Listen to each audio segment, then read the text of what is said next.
identificando el deseo de Dios. Y quiero llevarle a un versículo bíblico que está en Primera de Juan, capítulo 2, verso 17. Primera de Juan 2:17.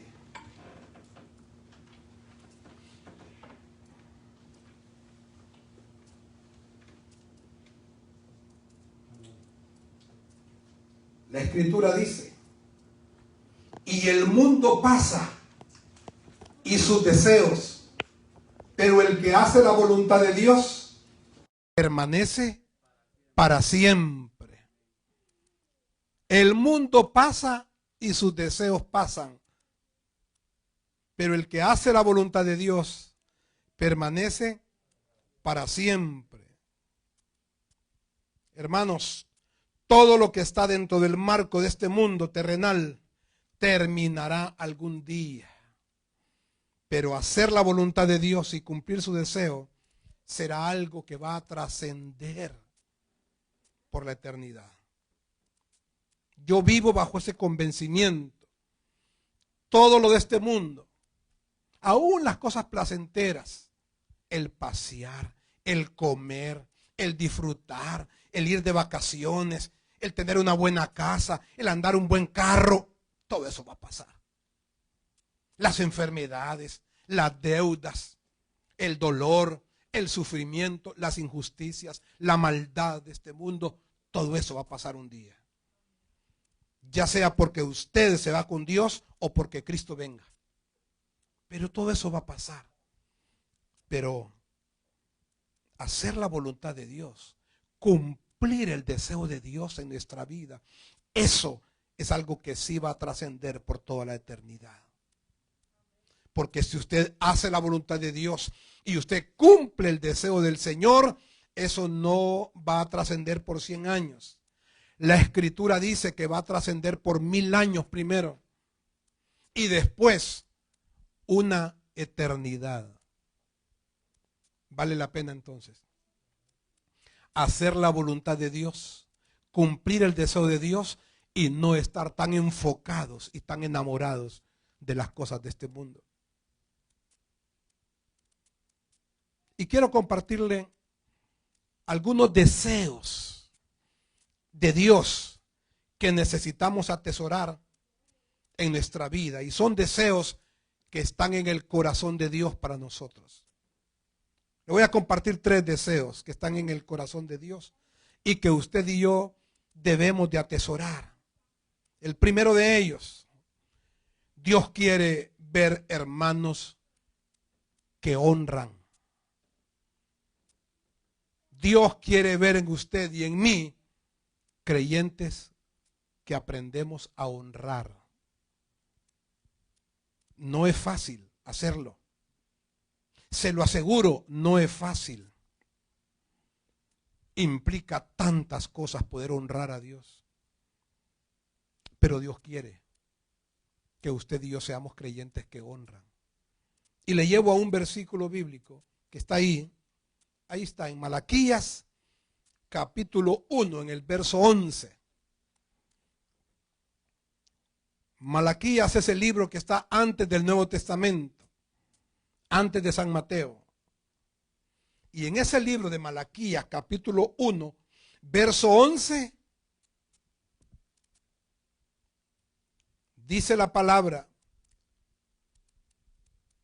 porque desde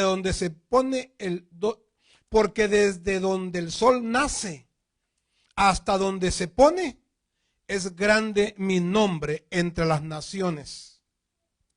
Y en todo lugar se ofrece a mi nombre incienso y ofrenda limpia, porque grande es mi nombre entre las naciones, dice Jehová de los ejércitos. Desde donde nace el sol hasta donde se pone, el nombre de Dios es grande. Y el nombre de Dios tiene que ser honrado en las naciones. El nombre del Señor tiene que ser honrado en esta iglesia. El nombre del Señor tiene que ser honrado por usted y por mí. ¿De qué manera, pastor? Pues yo diría, de varias. Por ejemplo, honrando a Dios En primer lugar, honrando a Dios con nuestra vida. Cualquier cosa con la que queramos honrar a Dios está abajo de nuestra vida. Dios nunca va a estar interesado en que yo le honre con muchas cosas si primero no le honro con mi propia vida. La honra más grande que Dios quiere ver es en mi propia vida. Es en la vida suya.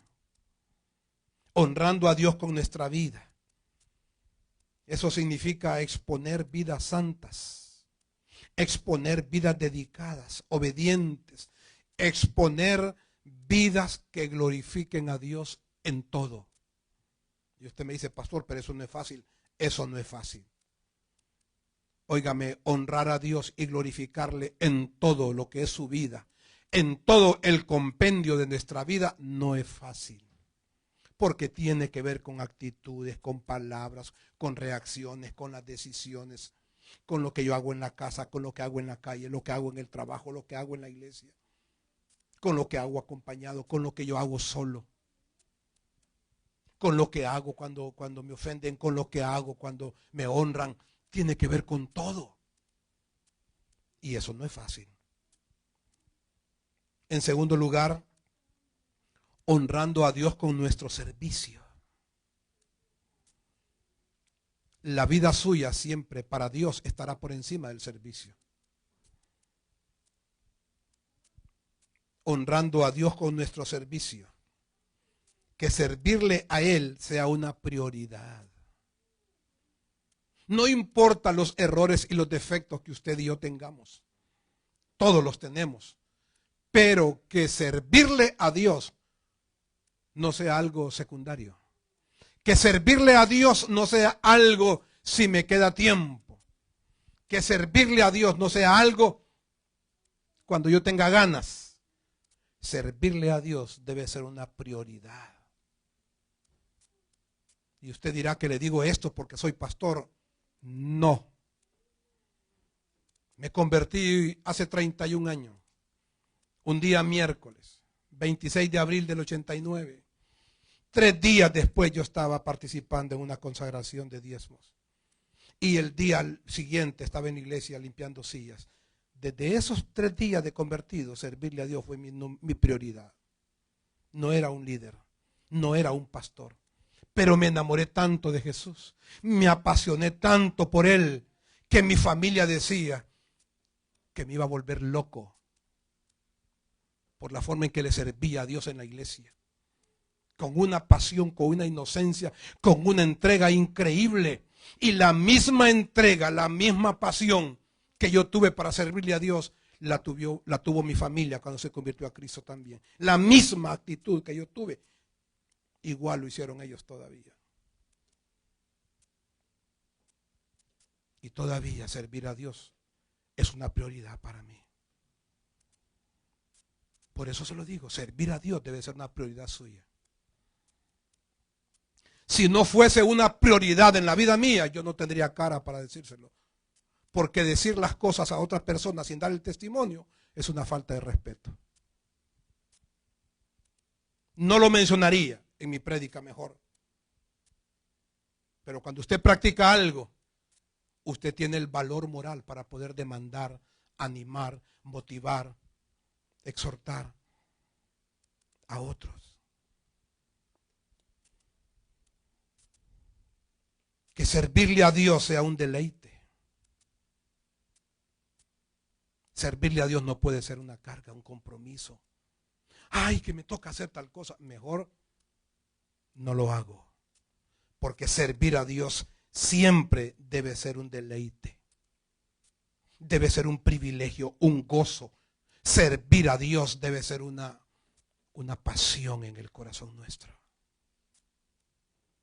Si yo preguntara esta noche cuántos de ustedes están con la pasión de servirle a Dios. Y alguno, siendo sincero, dice, yo no creo tenerlo. Pues tenemos que aprender eso. Tenemos que hacerlo. Porque solo cuando servimos a Dios con pasión el cristianismo se vuelve un deleite para nosotros.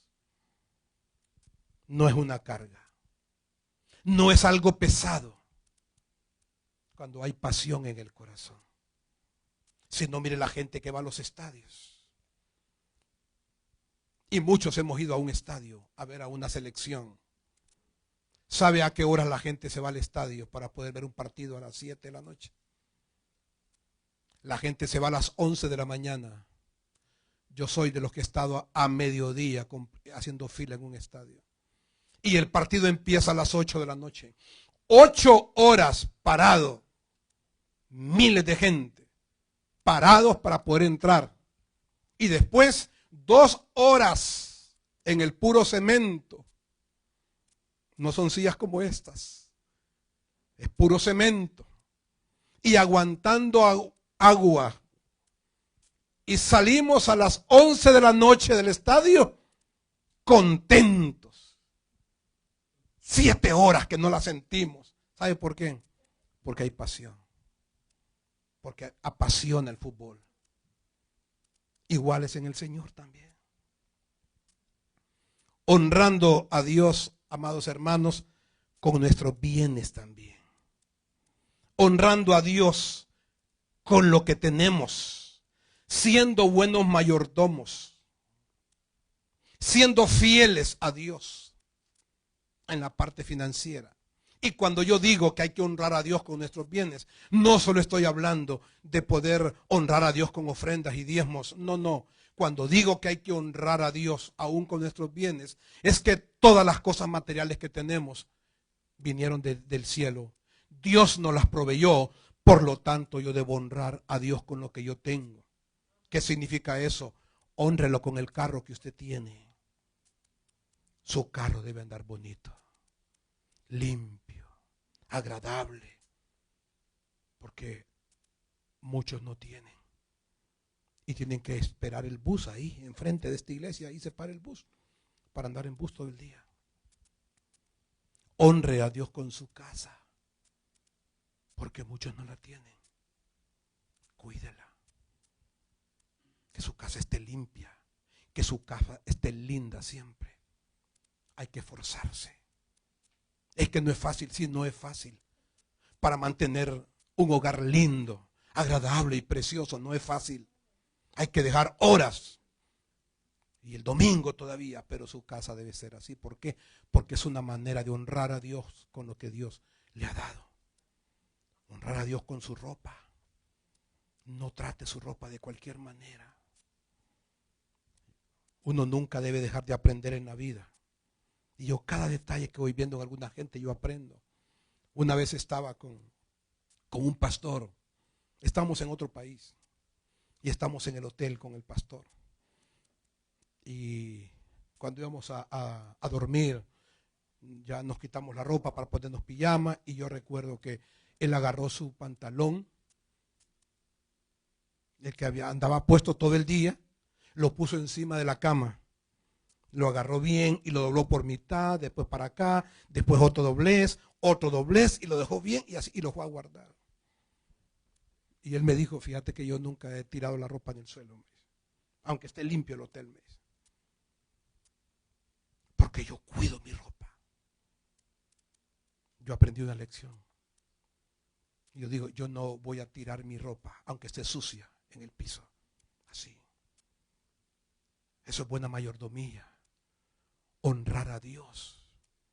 Usted no sabe si el día de mañana esa corbata Dios le va a decir, quiero que se la regales a tal hermano, y eso se la regala. Y le regala una corbata que está bien cuidada. No toda maltrecha. Y usted dice, yo voy a regalar mi saco. Yo regalé todos mis sacos antes de venirme a este país. Como 7 sacos.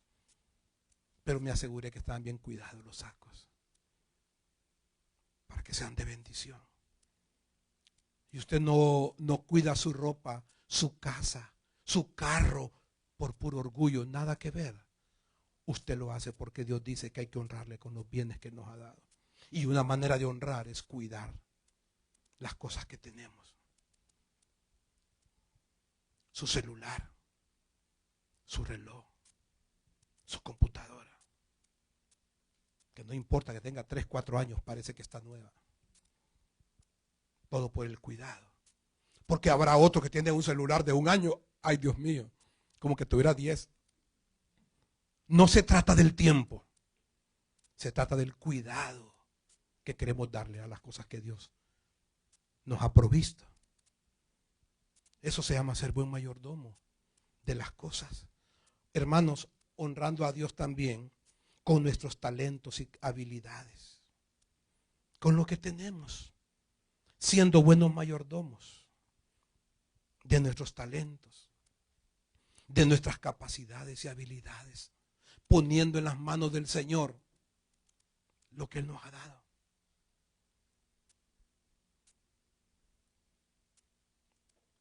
En segundo lugar, hablando del deseo de Dios para nuestra vida, Dios quiere derramar su unción en nosotros también. Dios quiere derramar su unción. ¿Qué es unción? Poder del Espíritu Santo en la vida de una persona. La unción es la capacidad del Espíritu Santo en la vida de un creyente. Es la llenura del Espíritu Santo en una persona para hacerlo diferente. Y Dios quiere derramar esa unción. Primera de Reyes, como está en la pantalla, capítulo 18, verso 36. Primera de Reyes 18:36.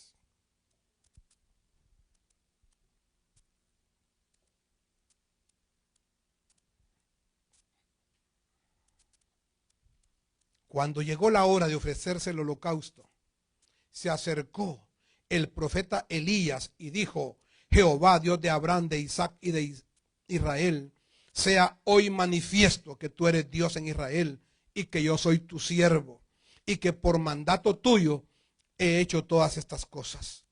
Respóndeme, dice el verso 37, Jehová, respóndeme para que conozca este pueblo que tú, oh Jehová, eres el Dios y que tú vuelves a ti el corazón de ellos.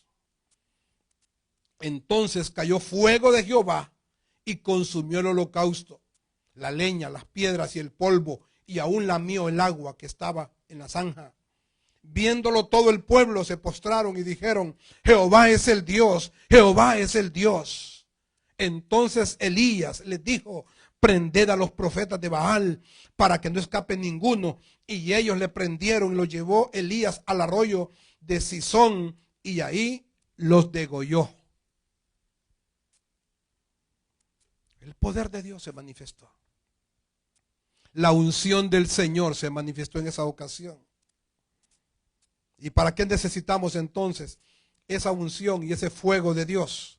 Unción y fuego de Dios para traer su poder y autoridad. Eso hizo Elías.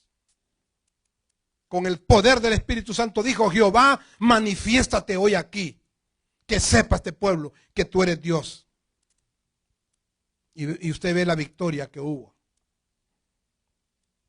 Pero ¿para qué ocupamos entonces unción y fuego de Dios en nuestra vida? Para vivir vidas cristianas abundantes en primer lugar. Si no hay fuego de Dios en nosotros, si no hay unción del Espíritu Santo, nuestra vida cristiana no va a ser abundante. Va a ser una vida cristiana limitada, escasa, seca. Para vivir vidas cristianas poderosas, victoriosas. Para vivir una vida cristiana libre del ataque y el engaño del enemigo en nuestra vida. Cuando no hay poder de Dios en nuestra vida, el diablo con qué facilidad engaña a la gente. Con qué facilidad caemos en las artimañas del enemigo cuando no tenemos ese poder de Dios en la vida nuestra. El poder de Dios es necesario. Sin el poder de Dios, un creyente difícilmente va a poder vivir la vida que Dios quiere darle.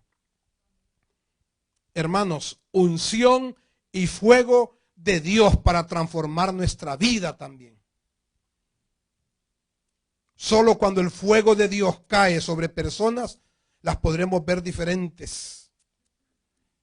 Solo cuando el fuego de Dios venga sobre mi vida, yo podré cambiar cosas que Dios quiere que yo transforme. Y lo mismo ocurre en una iglesia, lo mismo ocurre en la casa, en el hogar. Necesitamos el poder de Dios en la casa. Necesitamos el poder de Dios en el hogar. Porque hay cosas en el hogar, hay cosas en la familia, hay cosas en el matrimonio que no se resuelven si no es con la mano del Señor. Mire, hay cosas en un matrimonio, en una familia, que no van a cambiar si no llega el poder de Dios a esa casa. Una atadura, un alcoholismo, un adulterio,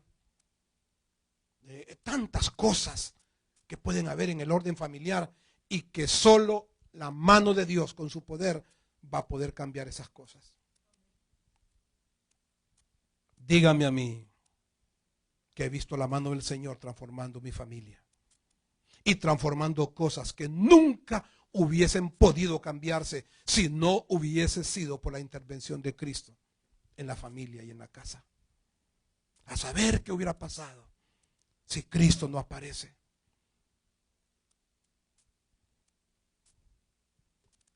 Unción y fuego de Dios para apropiarnos de lo que ya es nuestro también.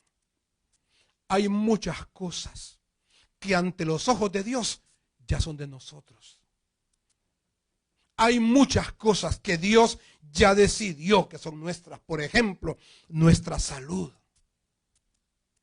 nuestra bendición espiritual, la provisión económica para nuestra vida, tener hogares dichosos, tener hijos conforme al corazón de Dios. Son situaciones que Dios ya decidió darnos. Y que lo que ocupamos es poder de Dios, la unción de Dios para poder arrebatar esas cosas, para apropiarnos de esas cosas, para apropiarnos de aquellas necesidades que necesitamos que Dios nos supla en esas necesidades. Y en tercer lugar, ¿cuál es el deseo de Dios? Dios quiere darnos milagros y bendiciones también. Yo estoy seguro que Dios es un Dios de milagros. Usted seguramente ha visto algún milagro en la vida de su familia, en la vida suya. Yo lo he visto en mi propia vida y en mi casa, en mi familia también. Dios quiere darnos milagros y bendiciones. Y le quiero llevar a ese versículo que está ahí. Es Hechos capítulo 19. Hechos capítulo 19, en el verso 8 al 11.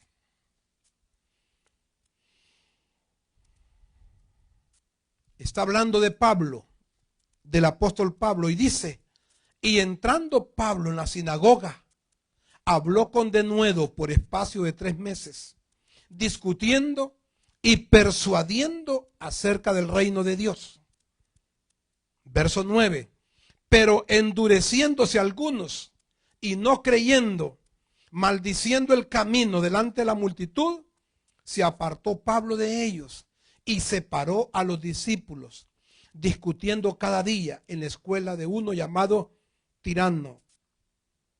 Así continuó por espacio de 2 años, de manera que todos los que habitaban en Asia, judíos y griegos, oyeron la palabra del Señor Jesús. Y dice el verso 11, y hacía Dios milagros extraordinarios por mano de Pablo. No dice, y hacía Pablo milagros. No, y hacía Dios milagros extraordinarios, utilizando la vida de Pablo, por medio de la mano de Pablo. ¿De qué hablamos? Hablamos de milagros y bendiciones operando en el tiempo y en las condiciones de Dios. Los milagros y las bendiciones ocurren según el tiempo de Dios y según las condiciones de Dios. Los milagros y bendiciones no ocurren cuando yo los necesito. Los milagros y las bendiciones no ocurren cuando yo creo que deben ocurrir, cuando yo quiero que ocurran. Los milagros y las bendiciones operan según el tiempo y las condiciones de Dios. Porque Él es el que mejor conoce cuándo nos va a dar algo. Él es el que mejor conoce en qué momento va a hacer algo. Así que en lugar nosotros de enfocarnos y decir, Señor, lo quiero este milagro, pero ya, en este momento yo quiero esta bendición para mi vida o para mi familia. No. Mejor es, Señor, en el tiempo tuyo, quiero que ocurra esto en mi familia, en mi vida. Este milagro, Señor, en el tiempo tuyo. Milagros y bendiciones desatándose sobre nuestros hogares y corriendo sobre nuestras generaciones también. Los milagros de Dios, las bendiciones de Dios se tienen que desatar sobre nuestros hogares. Tiene que verse en nuestras casas como testimonio del Dios que tenemos. Los milagros y bendiciones tenemos que verlo en nuestra casa y tienen que correr sobre nuestros hijos y nuestros nietos, sobre nuestras generaciones también. Su generación será bendita en esta tierra. Su generación no va a ser cualquiera. No, no, no. Los hijos suyos van a llegar donde usted no llegó. Los nietos suyos van a salir mayormente bendecidos por Dios y cosas más grandes van a ser que lo que hagan sus hijos y lo que usted ha hecho en la tierra. Es una promesa de Dios que la generación suya será bendita en esta tierra. Mucha gente se pone a pensar el mundo que estamos viviendo, las circunstancias que estamos viviendo, a saber mis nietos, el mundo que van a vivir. Mis nietos y mis bisnietos van a ser bendecidos, prosperados y van a llegar donde mis hijos no alcanzaron, donde yo no alcancé también.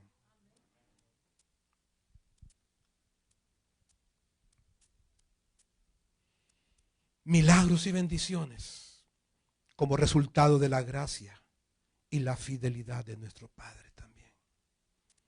Los milagros y las bendiciones no van a venir como resultado de que usted se porta bien. Los milagros y las bendiciones no van a venir como consecuencia de las virtudes que yo tenga o que usted tiene. No, porque entonces vamos a dejar de ver a Dios y nos vamos a poner nosotros ahí como los artífices de los milagros y las bendiciones. Los milagros y las bendiciones van a ser resultado de la gracia de Dios. Van a ser el producto de la fidelidad de nuestro Padre que está en el cielo. Que aún, y cuando quizás yo no merezca una bendición, pero Él dice, por gracia se la voy a dar. Aún y cuando yo no merezca ver un milagro, pero Dios dice, por mi fidelidad, a Él lo voy a hacer. Entonces eso es bueno, porque uno se quita cualquier orgullo y se da cuenta que todo sucede solamente por Él. Por lo que Él es, no por lo que yo soy.